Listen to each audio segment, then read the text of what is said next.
why we fall for people who hurt us. There's a specific kind of pain that lives in the chest, right behind the ribs, like a bird trapped in a cage it built itself.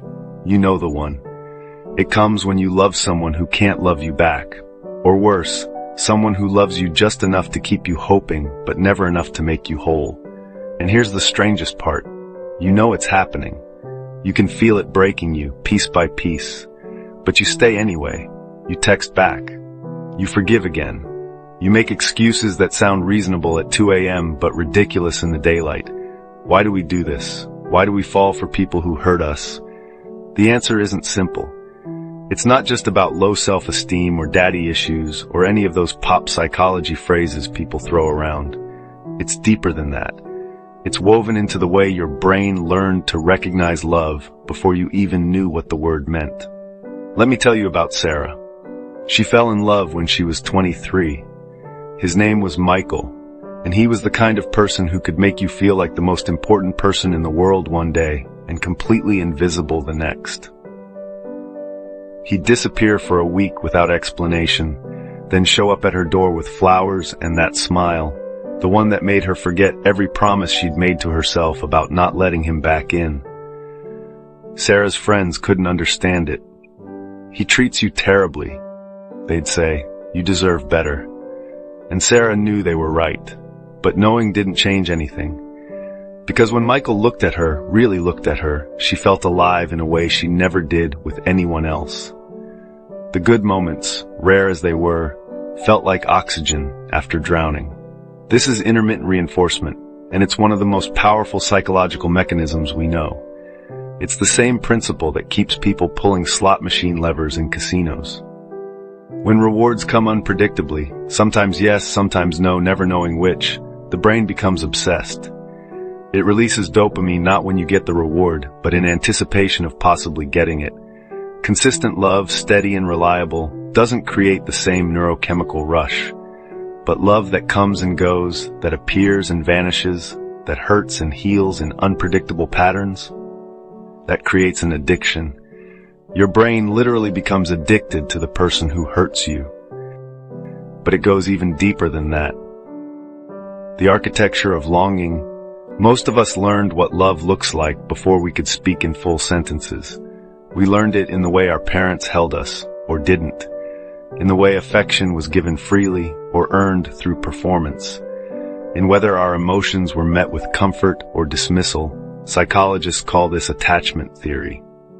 And it suggests that our earliest relationships create a blueprint, a template, for every relationship that follows. If you grew up with a parent who was sometimes warm and sometimes cold, sometimes present and sometimes distant, your nervous system learned that love is something you have to chase. That affection is something you have to earn. That connection is always conditional, always uncertain. And here's the cruel part. As an adult, secure love, the kind where someone is consistently kind and available, can feel boring. It can feel wrong, because it doesn't match the template. Your nervous system doesn't recognize it as love because it doesn't come with the familiar anxiety, the constant wondering, the fear of abandonment. So you find yourself attracted to people who recreate that original dynamic. People who are emotionally unavailable. People who are hot and cold. People who make you work for their attention, not because you're broken, but because your brain is trying to solve an old problem. It's trying to finally get that inconsistent parent to love you consistently. It's trying to prove that you're worthy of the love that was withheld. Except you're trying to prove it to the wrong person. You're trying to heal a childhood wound with an adult relationship. And it never works. The poetry of pain. There's a reason poets have been writing about heartbreak for thousands of years. There's a reason every culture has songs about loving the wrong person. Because this pain is universal. It's ancient. It's woven into the human experience. When you love someone who hurts you, you're not just experiencing emotional pain. You're experiencing literal, physical pain. Brain imaging studies show that social rejection activates the same neural pathways as physical injury. Your brain processes heartbreak the same way it processes a broken bone. That's why it feels like you're dying. Because in a very real sense, your nervous system thinks you are. And here's something even more fascinating. The anticipation of pain can hurt more than the pain itself. Studies on anxiety show that the dread of something bad happening activates more brain regions than the bad thing actually happening. So when you're in love with someone unreliable, someone who might text back or might not, someone who might show up or might disappear, you're living in a constant state of anticipatory anxiety. Your nervous system is on high alert, waiting for the next hurt, the next disappointment, the next abandonment. You become hypervigilant. You analyze every word, every silence, every shift in tone. You turn yourself into a detective, searching for clues about whether you're safe or in danger, loved or about to be left. This is exhausting, it's traumatic, but it's also, and this is the twisted part, compelling. Because intensity feels like passion. Because anxiety feels like excitement. Because the relief when they finally do show up, finally do text back, finally do choose you again, that relief is so powerful it erases all the pain that came before it, until it happens again. The familiarity of chaos. Let me tell you about Marcus. He grew up in a house where love was loud, full of screaming fights and dramatic reconciliations. His parents fought constantly, but they always made up. They'd yell and slam doors and threaten divorce, and then a day later they'd be laughing together like nothing happened. Marcus learned that love is turbulent, that passion means chaos, that if a relationship is calm, it's probably not real.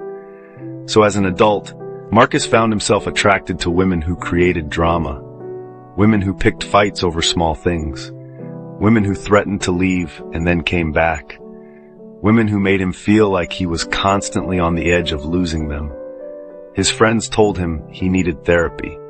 They were probably right, but Marcus didn't feel like he was choosing dysfunction. He felt like he was choosing passion, because his nervous system couldn't tell the difference. This is what psychologists call repetition compulsion, the tendency to recreate familiar patterns, even when those patterns hurt us. We're drawn to what we know, even when what we know is painful, because familiar pain feels safer than unfamiliar peace. Your brain is wired for survival, not happiness. And from a survival perspective, the known danger is less threatening than the unknown. At least with familiar pain, you know what to expect. You know how to navigate it. You've survived it before. But unfamiliar peace? That's terrifying. That requires trust. That requires vulnerability. That requires believing you deserve something different than what you've always known. And that's the hardest belief to change. The trap of potential. Here's another reason we fall for people who hurt us. We fall in love with who they could be, not who they are. You see glimpses of their better self, the version of them that's kind and present and emotionally available, and you think, this is who they really are. The other stuff, the disappearing, the coldness, the cruelty, that's just their trauma. That's just their defense mechanism. If I love them enough, if I'm patient enough, they'll become this version permanently. So you wait, you endure, you forgive, you make yourself smaller, less demanding, more understanding. You convince yourself that you're being compassionate, that you're seeing past their wounds to their true essence. But here's the truth. People show you who they are through their actions, not their potential. And when someone consistently hurts you, that's not a defense mechanism you need to heal. That's information you need to believe. Loving someone's potential is not the same as loving them. It's loving a fantasy. It's loving a future that may never come. And while you're waiting for them to become the person you need them to be, you're abandoning the person you need to be for yourself. Breaking the pattern. So how do you stop? How do you break the cycle of falling for people who hurt you? The answer isn't simple, and it isn't quick, but it starts with awareness, with recognizing the pattern, with understanding that your attraction to unavailable people isn't a character flaw, it's a learned response. It's your nervous system trying to solve an old problem. You have to grieve. You have to grieve the childhood you didn't have, the love you didn't receive, the parent who couldn't show up the way you needed. You can't heal what you don't acknowledge, and then you have to practice. You have to practice tolerating secure love, even when it feels boring. even when it doesn't create that familiar anxiety, even when it doesn't feel like the love you learned. You have to rewire your nervous system. You have to teach your brain that safety can feel like love, that consistency can feel like passion, that someone who shows up for you day after day, without drama, without games, without making you chase them, that's not boring. That's revolutionary. You have to learn to recognize red flags as red flags, not as interesting complexities.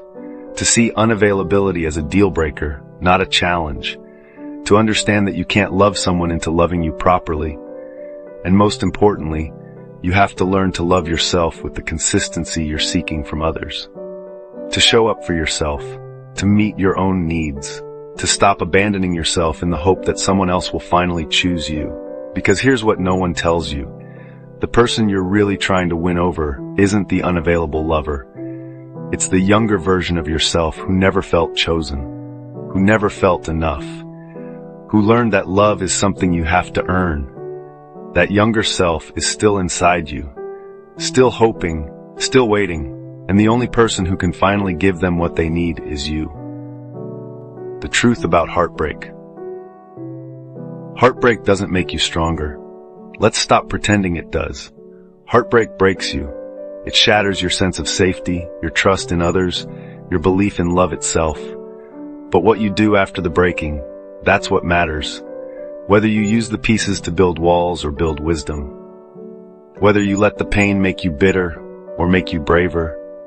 The truth is, we fall for people who hurt us because we're trying to rewrite our origin story. We're trying to prove that we're worthy of the love we didn't receive. We're trying to earn what should have been given freely. But you can't earn unconditional love. That's the whole point. It's unconditional. So maybe the real work isn't learning to choose better partners. Maybe it's learning to stop choosing people who make you prove your worth.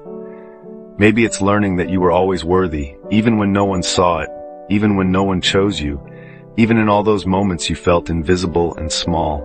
You were always worthy. And the person who needs to believe that most isn't your next partner. It's you.